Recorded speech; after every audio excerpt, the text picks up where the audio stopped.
Facebook stalkers. Welcome to Life Worthy with Kate, and I'm Kate. Today I'm going to do a slightly different video than normal.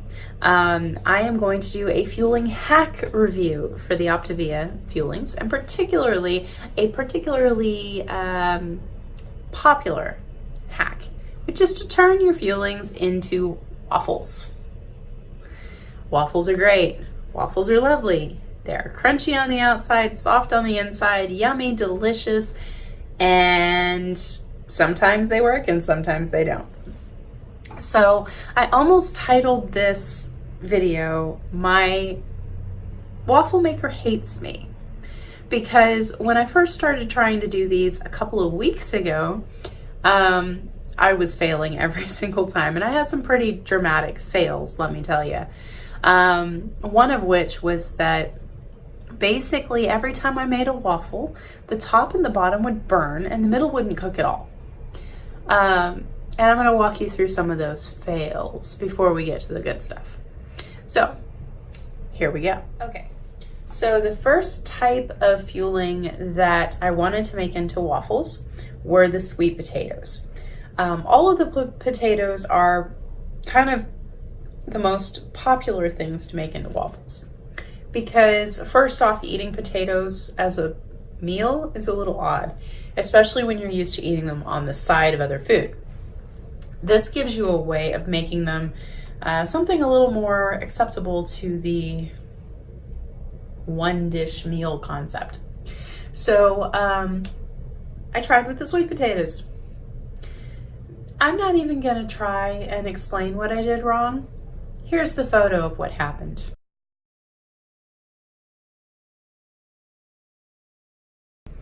Okay, so maybe I ought to tell you a little bit of what I did wrong. So the first time that I made these into waffles, my assumption was that I could make them according to the directions on the back of the package, dump them into my waffle maker, and they would turn into waffles. There were a couple of problems with this. First, my waffle maker hated me. To be fair, my waffle maker is one that I've had for more than 15 years. It was one of the first appliances that I ever got in my first apartment as a 19-year-old kid. And at the time, I used to make waffles for breakfast almost every day, but I was using the Pioneer Mix or Bisquick, whatever I could get cheaper at the grocery store that week.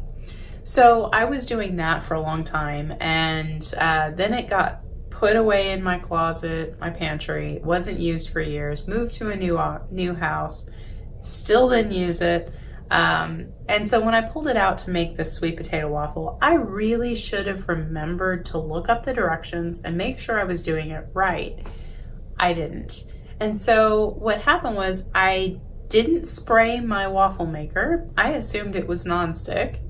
And I also didn't add any eggs to it, which meant that it wasn't light and fluffy. It was just kind of like baby food. This next one I actually filmed, and I'm so embarrassed by how bad it turned out that I'm not even going to show you all the film, just a very short clip of it. The second time I tried to make a waffle, I thought, oh, it was just because I didn't put the Pam in. Got it, I can do this over again. So I proceeded to get my waffle maker back out of the pantry and use one of my favorite hearty fuelings, which was the spinach pesto mac and cheese. So the spinach pesto mac and cheese, if you haven't had it, turns into like a creamy pesto Alfredo sauce.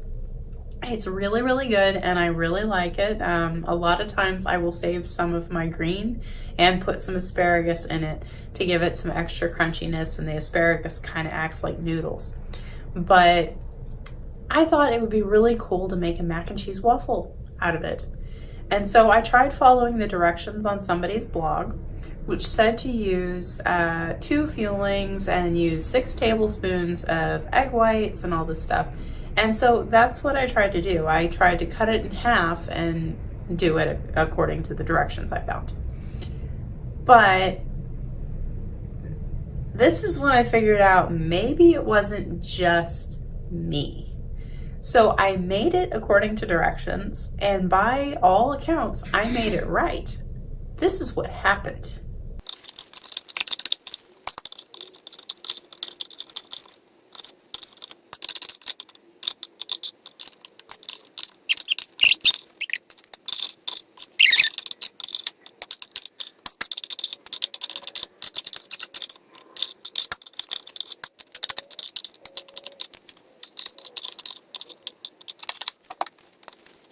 So this was a complete and utter nightmare. The remains of my waffle actually look pretty decent. They kind of look like baked mac and cheese. So I may actually try this in a sandwich maker next, where it's a little more evenly spread out. I am going to mix my leaner into it to kind of get some of that in so I don't have to eat quite as much shrimp tonight. But there we go, and we'll see how this goes. So obviously something went wrong. This is when I realized how old my waffle maker was, and I figured out that the top and the bottom were burning, the middle wasn't cooking at all. I probably had a busted waffle maker without even distribution of heat. And it turns out that that's a big part of it. So I ended up getting my husband to buy me a new waffle maker. And oh dash, I got a mini dash. If you haven't seen one of these buddies, they're about the size of a McDonald's quarter pounder. Not kidding, they're about this big. And they make a 4-inch waffle. It's the same size as an Eggo waffle would be. So I got this at work, and I was like, you know what? This is gonna be great because I can put it on my desk and I can be making my waffle while I'm still working at the computer, and I can keep going, because 9 times out of 10 when I'm making these fuelings, it's not at a break time. I'm eating it while I'm working. Not ideal, but it's the way my life goes. So I ended up thinking that this was gonna work, but I had looked at the mini dash directions and it said non-stick. My assumption was, if it says non-stick, I don't need to spray it. Big mistake. Gotta spray your waffle maker, guys. So I ended up trying to do a smashed potato waffle. I was gonna make a grilled cheese out of it, just like the most popular hacks are. And so I thought, okay, I can do this on my desk. It's not gonna create a mess. Everything will be fine. It made a huge mess, and it made a huge mess for 2 reasons. First off, the first one I made, I burned. The second one I made, I actually managed to get it to kind of turn into a waffle, but I don't think the middle cooked all that well. It was still kind of squishy, and well, this is what happened.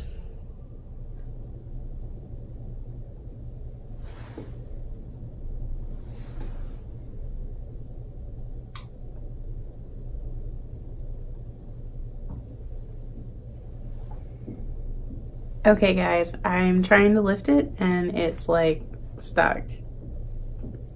This is not good. We'll see.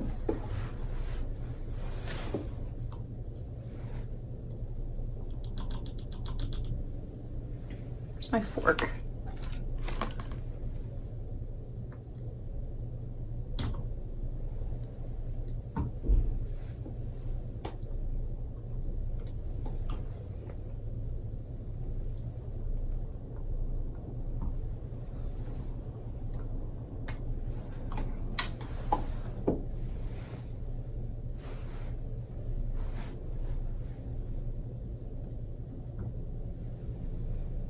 It doesn't want to lift.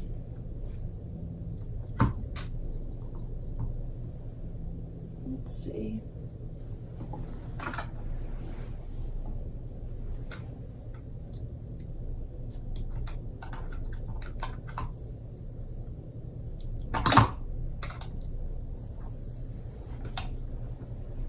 Okay, it's not cooked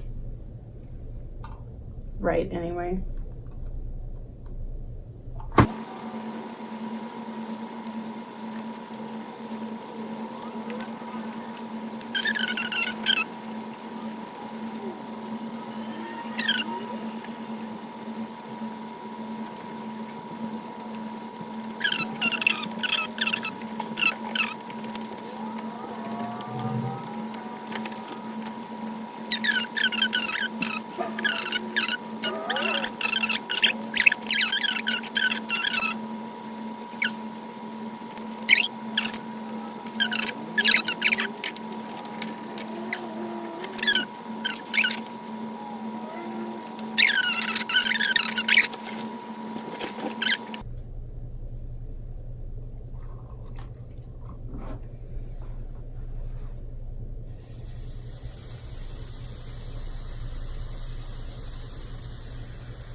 There they are.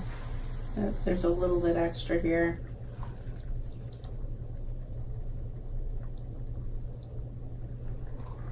There we go.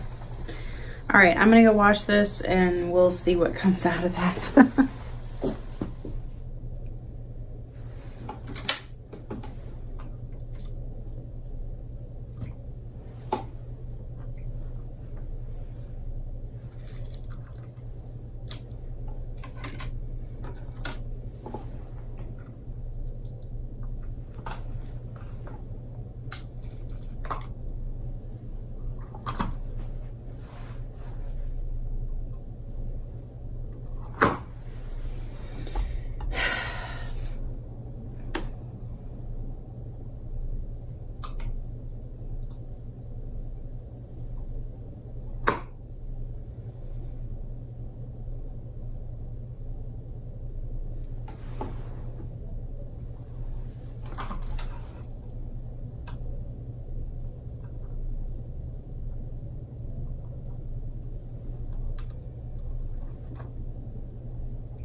This can't get any worse, so we're gonna try this and it's probably not gonna work.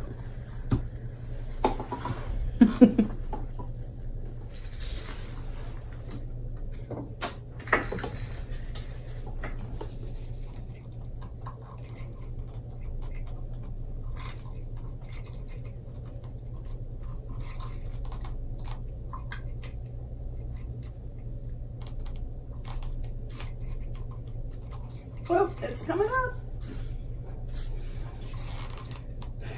Almost there.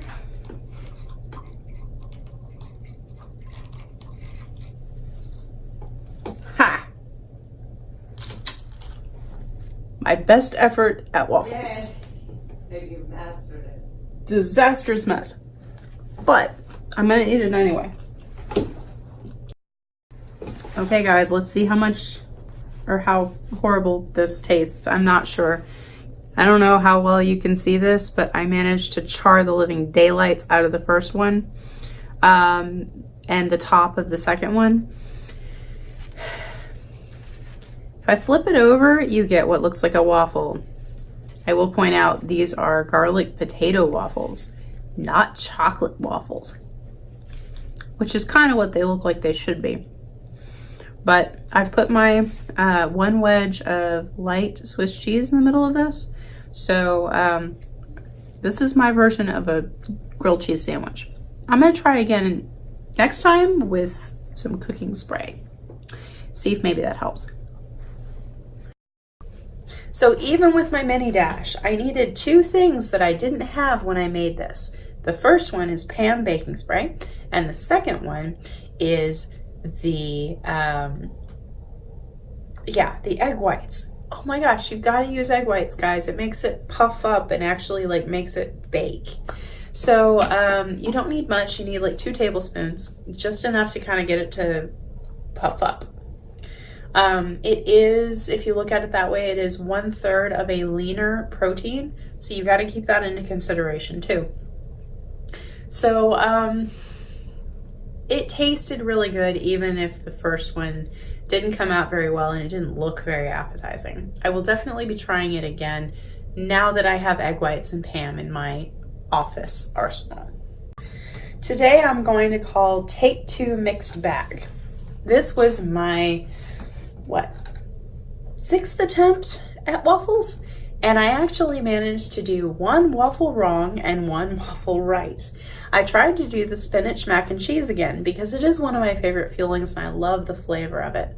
So I took the fueling, I mixed it with 2 tablespoons of egg whites, not even 1 full egg white, guys, just 2 tablespoons. And I let it sit there. You back up. So the first thing you have to do is make the spinach pesto mac and cheese exactly the way it says to make it on the directions. Well, almost. So what you do is you mix it up, you microwave it for 50 seconds, you pull it out, you stir it, you microwave it for another minute, you pull it out, you stir it, you let it sit there for 5 minutes, you stir it, let it sit for another 5 minutes. Then you dump the egg whites in, you stir it again, and then you put it into the waffle maker. And when I did that, it actually came out really well. The first one I forgot to spray my waffle maker, so I ended up with a charred mess, but that was okay because the second one came out perfectly. Take a look at the difference between... I couldn't find what you were searching for. I wasn't talking to you. So take a look and see what the difference is between a sprayed waffle maker and a non-sprayed waffle maker.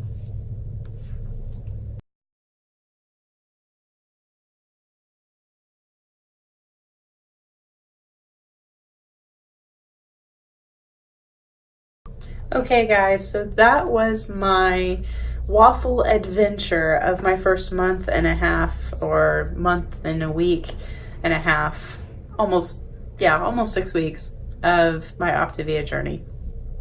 I will keep making waffles, I will keep improving on waffles, and I will keep posting other fueling hacks as I try them out. In the meantime, hit the subscribe button if you haven't already. Let me know you're watching my videos. Drop a comment below and let me know what you think about waffles. Have you ever had a waffle fail? Because I sure have.